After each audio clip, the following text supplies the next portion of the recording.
நிறைய பேசணும்னு ஆசையாக இருக்குது. ஏன்னா வந்து டைரக்டர் மகேஷ் பிரதரை பற்றி சொல்லி ஆகணும். அவர் இந்த கதையை எனக்கு வந்து சொன்னார் இதுக்கு முன்னாடி. எப்படி நரேஷனே எப்படி இருக்குன்னா, இரும்பு சீட்டு மேலே மழை பெஞ்ச மாதிரி சும்மா படப்படன்னு அச்சு நவுத்துவார். ஸோ கேட்கும்போது பிரதர் செம்மையாக இருக்குது பிரதர், யார் பிரதர்? அதான் பிரதர் பேசிகிட்டு இருக்கேன் அப்படின்னாரு. இந்த கதை கேட்கும்போதே எனக்கு தெரிஞ்சு பவிஷ் பிரதர் சூப்பர் கதை, செம்ம கதை. ரொம்ப எல்லாருமே பயங்கரமாக ஒவ்வொரு சீன் அவ்வளோ காமெடியாக இருக்கும், அவ்வளோ கனெக்ட் ஆச்சு. இந்த படத்தை வந்து எல்லாரும் மாதிரி நானும் தேட்டரில் பார்க்க வெயிட் பண்ணுறேன். ஸோ தனஞ்சயன் சாரை பற்றி சொல்லணுன்னா, ஒரு ஏர்டெல் கஸ்டமர் கேர் மாதிரி சாரு. எப்படி ஏர்டெல் கஸ்டமர் கேர் 24 ஹவர்ஸும் ஆக்டிவாக இருக்குமோ, அதே மாதிரி நைட்டு 12 மணிக்கு மெசேஜ் பண்ணாலும் 4 நிமிஷத்தில் ரிப்ளை பண்ணுற ஒரே சினிமா ஸ்டார் வந்து சார் மட்டும்தான். ஏன்னா நானும் பார்ப்பேன், எப்படி சாருக்கு தூக்கமே வராதா என்ன? நான் அதான் கேட்பேன், சார் எப்போ சார் ஸ்டார்ட் பண்ணுறேன், என்ன சார் அடுத்த ஷெடியூல் எப்போ சார்? அதை கேட்கும்போது கூட டக்குன்னு மெசேஜ் பண்ணுவார். அதுலேயே வந்து சார் எப்படி தான் வந்து இந்த படம் சூப்பராக வந்திருக்கு, செம்மையாக வந்திருக்குன்னு அந்த படத்தை பற்றி அடிக்கடி எங்கள்கிட்ட சொல்லிக்கிட்டே இருப்பாங்க. எங்களுக்கு 2 ப்ரொடியூசர்ஸ் இந்த படத்துக்கும் சரி எங்கள் படத்துக்கும் சரி, ஒன்று தனஞ்சயன் சார், இன்னொன்று தினேஷ் ராஜ் சார். 2 பேர்ட்டேருந்து ஒரு விஷயம் கற்றுக்கணும். ஒன்று தனஞ்சயன் சார்ட்ட படத்தை எப்படி ஹிட் பண்ணுறதுன்னு கற்றுக்கணும், தினேஷ் ராஜ் சார்ட்ட உடம்பு எப்படி ஃபிட் பண்ணுறதுன்னு கற்றுக்கணும். இப்படி 2 பேர்ட்ட நிறைய விஷயங்கள் கற்றுக்கலாம். ஏன்னா 2 பேருமே வந்து ஒரு இதில் ஜாம்பவானாக இருப்பாங்க. ஸோ இந்த படம் வந்து எல்லாரும் மாதிரி நானும் பார்க்க வெயிட் பண்ணுறேன். அதெல்லாம் தாண்டி இந்த படத்தில் நடித்த ஹீரோயின் நாகதுர்கா மேடம், உங்களை பற்றி சார் ஒரு வாட்டி என்கிட்ட சொன்னார். ஜி ஒரு 300 மில்லியன் வியூஸ்லாம் போகுது ஜி, அப்படி ஒரு ஹீரோயினை கூப்பிட்டு வந்துட்டு ஜி பாட்டெல்லாம் சும்மா தெரிக்கும் ஜி அப்படின்னாரு. ஸோ நானும் பார்க்குறதுக்கு வெயிட்டிங். அதெல்லாம் தாண்டி எங்கள் அக்கா, தமிழ்நாட்டுக்கு தண்ணித்தா எல்லோவில் வராங்க எங்கள் அக்கா வனிதா, மறக்கலக்கா. ஏன்னா எனக்கு நிறைய ஷோக்கு வந்து இந்த ஆங்கராக வந்திருக்கேன். முதல் தடையாக வந்து கேபி பாலா அப்படிலாம் கூப்பிடுவாங்க, ஹீரோ பாலான்னு கூப்பிட்டு ஆங்கருக்கு ரொம்ப ரொம்ப நன்றி. நானே முதல் முறையாக இங்கே ஹீரோன்னு கூப்பிட்டு வரும்போது என்னாலே என்ன நம்ப முடியல. ஸோ ரொம்ப தேங்க்யூ. அக்காவை பற்றி சொல்லணுன்னா, தன்னம்பிக்கை தலைவி, வில் பவர் விஞ்ஞானி, இப்படி நிறைய நான் சொல்லிக்கிட்டே போவேன். ஏன்னா அக்காவை பற்றி ஒரே இமேஜினேஷனில் ஒரு வார்த்தை சொல்லணுன்னா, அதாவது மிக்சியில் வந்து ஒச்சக்கல் சட்னி அரைக்கும் போது ஒரு தேங்காய் பத்தை மட்டும் அரையே படாது. அதே மாதிரி தான் எங்கள் அக்காவும், எவ்வளோ தடங்கள் வந்தாலும் எங்கள் அக்காவை யாராலையும் ஒன்றும் பண்ணவே முடியாது. அந்த தேங்காய் பற்றி நீங்கள் தான்க்கா. லவ் யூக்கா, ஆல்வேஸ் லவ் யூ. அடுத்து மியூசிக் டைரக்டர் ஃபாக்சன் பிரதர். அந்த பாட்டெலாம் கேட்டேன் பிரதர், ரொம்ப சூப்பராக இருந்தது. அதுலேயும் ஒரு ரீமிக்ஸ் ஒன்று பண்ணியிருக்கீங்க, சார் போட்டு காமிச்சாங்க, ரொம்ப சூப்பராக இருந்தது, செம்மையாக இருந்தது. முத்தையா சாரை பற்றி சொல்லணுன்னா, ஒரே பஞ்சில் சொல்லணுன்னா, பேசும்போது ஹம்பிளாக இருக்கும், கையில் எப்பயுமே கிம்பிளாக இருக்கும். ஸோ இதுதான் சாரு. அந்த கிம்பிள் அப்படி எடுத்து இப்படி வச்சார்னா சும்மா தகன்னு ஓடுவார் அங்கேயும் இங்கேயும் சார். ஏன்னா எங்கள் ஷூட்டிங்லேயும் சார் இது பண்ணதெல்லாம் எனக்கு தெரியும். அதை தாண்டி சார் எனக்கு பல வருஷமாக தெரியும். சார் இந்த படத்தில் நான் சீன்ஸ்லாம் பார்க்க வெயிட்டிங் சார். அப்புறம் ஆர்ட் டைரக்டர் பிரதர் நீங்கள் உட்காருங்க அப்படின்னு சொல்லி எங்கள் ஷூட்டிங்கில் சொன்னார். ஓகே பிரதர் நீங்கள் உட்காந்துக்குங்க, நான் போகிறேன் அப்படின்னாரு. பிரதர் நீங்கள் யார் பிரதர்? நான் ஆர்ட் டைரக்டர் பிரதர்னாரு. ஸோ அந்தளவுக்கு ஒரு அவ்வளோ அன்பான ஒரு நபர் நான் செஞ்சு ரொம்ப ரொம்ப சந்தோஷம்.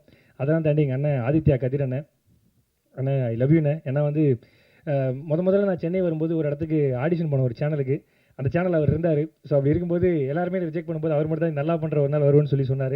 நன்றிண்ணே, தேங்க்யூ ஸோ மச். நான் லவ் யூ. அண்ணனை பார்க்குறது ரொம்ப சந்தோஷம். அதெல்லாம் தாண்டி அம்மா கேரக்டர் பண்ண எங்கள் அம்மா ஹீரோயின் அம்மா, ரொம்ப நன்றிம்மா, தேங்க்யூம்மா. ஜி ரொம்ப நன்றி ஜி, உங்களோட தமிழுக்கு நான் ரொம்ப ரொம்ப fan, thank you. Subramaniya Siva sir, எனக்கு உங்களுக்கு எங்கள் ஸ்பீச்சை கேட்கும்போது எங்கள் பெரியப்பாவே திருப்பி பார்த்த மாதிரி இருந்தது. ஏன்னா எங்கள் வீட்டில் எல்லாருமே எதிர்க்கும் போது எங்கள் பெரியப்பா மட்டும் தான் எனக்கு அவ்வளோ சப்போர்ட் பண்ணுவார். உண்மையிலேயே எனக்கு தெரிஞ்சு ஆனுவல் லீவுக்கு எங்கள் பெரியப்பா வீட்டுக்கு போன மாதிரியே இருந்தது. I love you sir, I love you sir. தாண்டி டான்ஸ் மாஸ்டர் எல்லாருக்கும் என்னுடைய வாழ்த்துக்கள். இந்த படம் இவ்வளோ சூப்பராக இருக்குன்னா அது வந்து எல்லாரோட சப்போர்ட் தான். அதை தாண்டி என்னுடைய குருன்னு சொல்லலாம், என்ன வேணால் சொல்லலாம். ஏன்னா சாருக்கு எனக்கு ரொம்ப வருஷமாக தெரியும். ஒரு ஷோவில் சார் ஜட்ஜாக இருந்தார், நான் அந்த ஷோவில் ஆங்கராக இருந்தேன். அந்த ஷோவில் வந்து ஏதோ ஒரு வார்த்தை பேசிகிட்டே இருக்கும்போது நைட்டு அது அன்னையோட என்னை வந்து ரிலீவ் பண்ணுற மாதிரி ஒரு சுச்சுவேஷன் வந்துச்சு. அப்போ வந்து நான் சார்ட்ட சொன்னேன், சார் படையப்பா பாட்டு எடுத்திங்கன்னா ஹீரோயினுக்கு பட்டுப்பட விரிச்சிக்கு வர கேரக்டர் இருந்தால் கூட கொடுங்க சார், நான் பண்ணுறேன் சார் அப்படின்னு சொன்னேன். நீ ஏன்டா எப்படி சொல்லிட்டேன் அப்படின்னாரு. இல்லை சார் ஏதாவது ஒரு கேரக்டர் பண்ணணும்னு ஆசை சார், நீ வேணா பாரு, மூஞ்சி ஒரு ஓவல் மூஞ்சிடா அப்படின்னு சொல்லிட்டு ஒன்று சொன்னார். நீ ஒரு நாள் நீ ஹீரோ ஆவ பாரு அப்படின்னு சொல்லி சொன்னார். இப்போ நான் சார்ட்ட தான் சொல்லிட்டு இருந்தேன். சார் உங்கள் வார்த்தை பயிற்சிச்சு sir, thank you so much sir, love you sir, thank you sir. இப்படி ஒட்டுமொத்த ஜாம்பவன் கூட என்ன ஒரு ஆளாக வச்சு கூப்பிட்டு எல்லாருக்கும் ரொம்ப ரொம்ப நன்றி, தேங்க்யூ. எல்லோருக்கு எல்லாரும் மாதிரி நானும் வெயிட்டிங், தேங்க்யூ ஸோ மச், நன்றிங்க. யாராவது பேர் விட்டோன்னா சார், எல்லாரும் பேர் சொல்லிட்டேன், தேங்க்யூ. நண்பர்கள் முதற்கொண்டு அனைவருக்கும் இனிய வணக்கம்.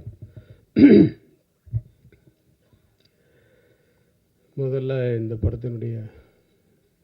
படத்தை பற்றி பேசுகிறதுக்கு முன்னாடி, நான் இதுக்கு முன்னாடி மேடை ஏறின அந்த நினைவுகளில் அதுக்கு வந்து 1 மாதம் ஆயிடுச்சு. அதுக்குள்ளே என்னுடைய குரு, நான் எங்கே போனாலும் எங்கே பார்த்தாலும் காலை தொட்டு வணங்குற ஆர்பி சௌத்ரி அவர்களையும் பாரதிராஜர் அவர்களையும் இனிமே தொட்டு வணங்க முடியாது, மனதளவில் வணங்க வேண்டும். வனிதா சொன்ன மாதிரி கே ராஜன் சார். ஸோ எவ்வளோ மாற்றங்கள் நடக்குது. அதேமாதிரி இப்போ படத்துக்கு வரணுன்னா முதல்ல தயாரிப்பாளர்கள் தினேஷ் அவர்கள் வந்து நான் அட்வான்ஸ் எனக்கு வீட்டுக்கு வந்து கொடுத்தீங்க, அதுக்கப்புறம் நான் பார்க்கவே இல்லை. இல்லை, செட்டில்மெண்ட் ஆயிடுச்சு. தனஞ்சயன் சாரை வந்து எனக்கு ஒரு 25 வருஷத்துக்கு முன்னாடி தெரியும், 2000ன்னு நினைக்கிறேன்.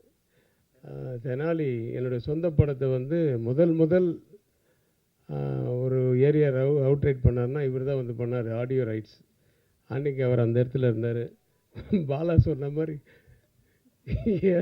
Airtel customer service correct. அவர் உண்மையாகவே ஏர்டெல்லில் வேறு வேலை செஞ்சுருந்தார். கரெக்டு, ஆமாம்.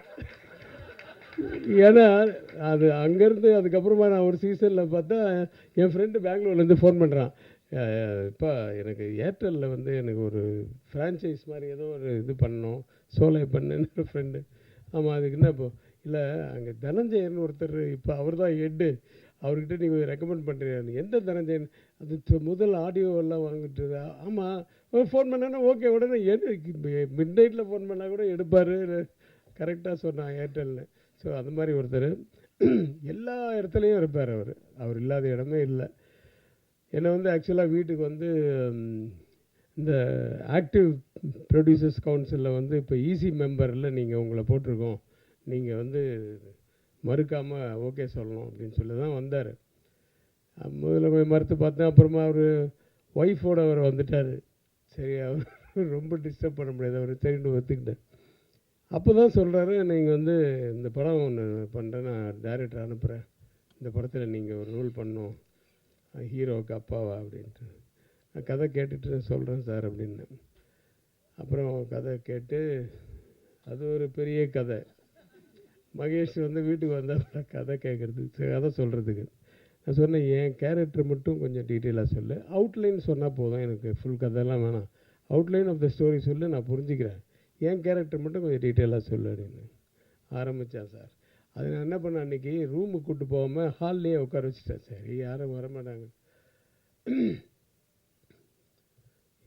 சார், அந்த பொண்ணு எப்படா உன்னை நீ எப்படி அது பயங்கரமாக சத்தம் போட்டு பேசின உடனே முதல்ல வந்து ஹவுஸ் கீப்பிங் வந்து எட்டி பார்த்தாங்க, அதுக்கப்புறம் கொஞ்ச நேரம் வச்சு குக்கு வந்து எட்டி பார்த்தாங்க, அப்புறம் 3ஆவது மாடியிலேருந்து என் ஒய்ஃப் வந்துட்டா, என்னங்க ஏதாவது பிரச்சனையா அப்படின்னு. இல்லை ஒன்றும் இல்லை, அவனுக்கு டீ இது தண்ணி காஃபி எல்லாம் வேலை கொடுத்தாச்சு, காஃபி கொடுத்தனால ரொம்ப சூடாக இருக்கான், மோர் கொடு அப்படின்னு சொல்லி மோர். அப்படி வந்து அதாவது ஒவ்வொருத்தருடைய டைலாக்கையும் வந்து அவ்வளோ சத்தம் போட்டு பேசுவாப்பில். கொஞ்ச நேரத்தில் அவன் போனதுக்கப்புறம் ஒரு 2-3 நாள் கழித்து ஒருத்தர் வீட்டில் இந்த படத்தில் நடிக்கிறேன், அவன் தெரியும் அந்த அப்பா கேரக்டர் தானே சார், அந்த இது வந்து அவங்கவுங்க கதையை சொல்ல ஆரம்பிச்சிட்டாங்க எங்கள் வீட்டில். ஸோ வீட்டில் இருக்க அத்தனை பேருக்கும் கதை தெரியும். அந்த அளவுக்கு வந்து சத்தமாக பேசக்கூடிய ஆள். ஈவன் ஒவ்வொரு ஷாட்டுக்கு கூட நான் இந்த ஷாட்டை பற்றி சொல்லுப்பா அப்படின்னா அந்த சில பேர் இருப்பாங்க, ரகுவரன் மாதிரி, முன்னாடி என்ன நடந்தது, பின்னாடி என்ன நடக்க போகுது, முதல்ல என்னென்னு டைட்டிலேருந்து முக்கிலேருந்து சொல்லணும் எல்லாமே. இவர் அந்த மாதிரி இந்த ஷார்ட்டில் என்னென்னு சொன்னால் ஆரம்பிச்சார்னா டைலாக் நிறுத்தவே மாட்டார். அந்த மாதிரி டோட்டலாக மைண்டில் ஊறி போய் பைஹார்ட் பண்ணி வச்சுட்டார் எல்லாமே, டோட்டல் கண்டென்ட்டும். அதனால் எப்போ கேட்டாலும் அந்த மாதிரி வரும், அப்படியே ஃப்ளோவாக வந்துகிட்டே இருக்கும் அவருக்கு. So all the best Mahesh. நீங்கள் முதல் படம் மாதிரியே தெரில, நீ வேலை வாங்கின விதமெல்லாம். கேமராமேன்ட்டு ஏதோ ஒன்று சொல்லி வேலை வாங்குறது, அவரும் ரொம்ப உண்மையாக அவர் சொன்ன மாதிரி சாப்பிட்டு தான், ஹம்பிள் தான், ஆனால் கிம்பிள் எப்போவுமே தான் தூக்கிட்டு. ஏய் பாலா, ஆனால் இதெல்லாம் ஓகே, பஞ்சஸ் எல்லாம் நீ வந்து நல்லா பண்ணணும். உன்னை எம்ஜிஆர் நாங்கள் பாரு, அது வந்து மனசில் வச்சுக்கணும், அது மேலே ஏற்றிக்காத. யார் சொன்னது? சுப்பிரமணி. ஆனால் உண்மையாக அந்த குணம் இருக்கணும், அந்த குணம் இருந்தால் தான் மனுஷனை மதிப்பாங்க எல்லாரும். அது மட்டும் இல்லை, மதிக்கிறது என்ன, நமக்கே ஒரு ஒரு ஒரு திருப்தி இருக்கும், அந்த குணம் அவன்கிட்ட இருக்குது நிறைய. ஸோ இந்த படம் வந்து பவிஷை பற்றி சொல்லணுன்னா, பவிஷ் வந்து விஜய் மாதிரியோ அது மாதிரியோ அதெல்லாம் நான் சொல்லலை. ஆனால் நான் நிறைய நேராக சொல்லியிருக்கேன் உங்ககிட்ட, ஏய் சில ஆங்கிளில் பார்க்கும்போது தனுஷ் மாதிரியே இருக்குப்பா அப்படின்னு சொல்லியிருக்கேன். ஸோ அது நீக்கு படம் பார்க்கும்போதும் அப்படி தான் தோணுச்சு. அதுவும் இல்லாமல் குரல் அந்த வாய்ஸு கூட கொஞ்சம் அப்படியே தனுஷ் மாதிரி இருக்குது. அவருடைய ட்ரைனிங் நிறைய இருக்குது. ஆமாம், இது செல்வா சார் நான் வீட்டில் பெரியப்பாலாம் கூப்பிட மாட்டியா? மாமாவா? மாமா, கரெக்டு. அவங்க அம்மா வருவாங்க 2-3 நாள் ஷூட்டிங். எல்லாருமே நான் வந்து சின்ன வயசுலேருந்து பார்த்தது. வனிதாவும் அப்படி தான், இந்த ஏஜ்லேருந்து தெரியும். மஞ்சிகாவை பார்க்க வீட்டுக்கு போகும்போதெல்லாம் விஜய் சாரும் மஞ்சிகாவும் பார்க்கும்போது அப்போ இருந்து தெரியும். அது வந்து துள்ளலான ஒரு பொண்ணு தான். வாழ்க, நிறைய பயங்கரமாக நீங்கள் ஃபேமஸாக இருக்கீங்க. அது வந்து ஒரு தொழிலாகவே அது வந்து யாருக்கும் பயப்படாமல் ரொம்ப கட்ஸாக இருக்கிறவங்கள சில பேர் ரொம்ப பேருக்கு பிடிக்கும். ஸோ அப்படி உங்களுக்கு நிறைய ஃபேன்ஸ் இருக்காங்க. ஸோ பவிஷ், உங்களுக்கு வந்து இந்த படம் வந்து 2வது படமாக எனக்கு தெரியல. நான் உங்களோட பெர்ஃபார்ம் பண்ணும்போது நிஜமாகவே நல்ல இன்ட்ரெஸ்ட் எடுத்து பண்ணக்கூடிய ஒரு ஆர்டிஸ்ட்டு.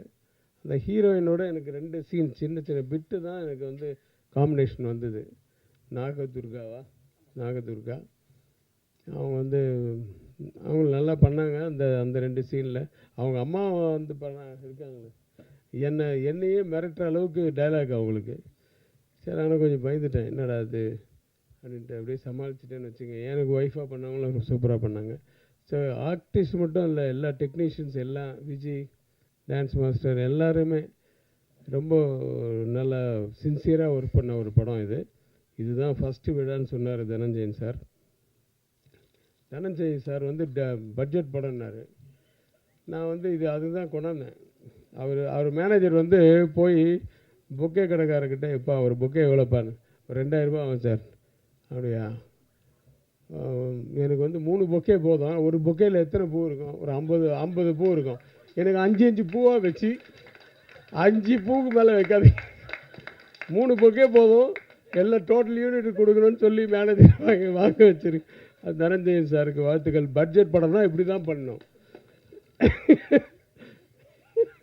சூப்பராக அது மாதிரி பாருங்கள். அது வந்து ஒரு ஃப்ரண்டில் நிற்க வச்சு எல்லோரும் பொக்கே பிடிச்சிட்டு நில்லுங்கன்னு சொல்லி ஃபோட்டோ வேறு எடுத்துட்டாரு. எல்லாருக்கும் நாங்கள் பொக்கே கொடுத்துருக்கோன்ட்டு. அதுக்கு தான் கொண்டாந்தாங்க.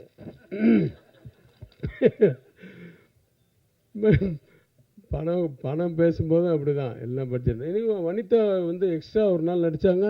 நான் காசே வாங்கலை அப்படி இப்படி. நான் கூட தான் எக்ஸ்ட்ரா நடித்தேன். எங்கே கொடுத்தீங்க? எனக்கு பேசுறதை விட ஒரு நாள் எக்ஸ்ட்ரா தான் நடித்தேன். அதுவும் மிட் நைட்டு வந்து நடித்தேன். அப்புறம் எப்படி பாருங்க, லாஸ்ட்லி அப்படி இருக்காங்க. இல்லை, அவங்க ஒரே ஊருப்பா, அதனால சொன்னேன். ஏன்னா என் படத்தில் 2 பேரும் ஹீரோயின் நடித்தாங்க. நான் அவனுக்கும் அப்பா, இவருக்கும் அப்பா, தனுஷுக்கும் அப்பா, நிறைய பேருக்கு அப்பாவை ஆக்கிட்டாங்க என்ன. ஸோ ரொம்ப சந்தோஷமாக இருக்குது இந்த நடிப்பு தொழிலும். ஆனால் போர் அடிக்குது எனக்கு. ஏன்னா நடிப்புன்னு வந்துச்சா கட்டுன்னு சொன்னால் போய் உட்காந்துருவாங்க, மைண்டு ஃப்ரீ ஆகிடுது. ரொம்ப போர் அடிக்குது. அப்படியே இழுக்கும் தூக்கமாக. மறுபடியும் சார் ஷார்ட்டு கூப்பிட்றாங்க அப்படின்னா தான் மறுபடியும் வரும். ஆனால் டைரக்டர் ஆனால் ஒரு மைண்டில் இருக்கும் பாருங்கள், 1000 விஷயங்கள் இருக்கும் இல்லையா. அடுத்த காஸ்டியூம் என்ன, அடுத்த ஷார்ட் என்ன, அடுத்த மாதத்துக்கு என்ன சிஜிக்கு ஷார்ட் இப்போ ரெடி பண்ணணும், அடுத்த லொக்கேஷன் என்ன, ஐயோ எல்லாமே மைண்டில் போட்டு அந்த சேம் டைம் வந்து எல்லாரையும் சமாளித்து பண்ணக்கூடிய ஒரு தொழில் அது டைரக்ஷன்ன்றது.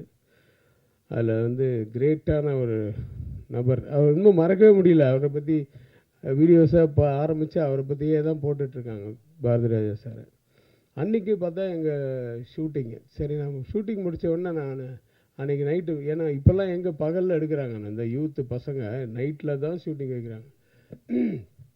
சரி, ஷூட்டிங் முடிச்சு மறுநாள் காலம்புரை போய் பார்க்கலான்னு பார்த்தா அதுக்குள்ளே தேனிக்கு கொண்டு போயிட்டாங்கன்னு சொன்னாங்க. ஸோ பார்க்க முடியாது போச்சு. இப்போ ஷூட்டிங்கில் அவருடைய ஃபோட்டோ வச்சு இரங்கல்லாம் தெரிவித்தோம். ரொம்ப கஷ்டமாக இருந்தது. ஏன்னா ஒரு இண்டஸ்ட்ரியே திருப்பி போட்ட ஒரு மனிதர், ஒரு இயக்குனர். அவருக்கு முன்னாடி நம்மெல்லாம் ஒன்றுமே இல்லை. ஸோ அப்பேற்பட்டவர், அவருடைய ஆத்மா சாந்தி அடையணும். சௌத்ரி சார் ஆத்மா சாந்தி அடையணும். ராஜன் சார் எல்லாருடைய வாழ்த்துக்களோடு இந்த படம் மிகப்பெரிய வெற்றியடைய எல்லாம் வல்ல இறைவனை வேண்டி விடைபெறுகிறேன். நன்றி, வணக்கம்.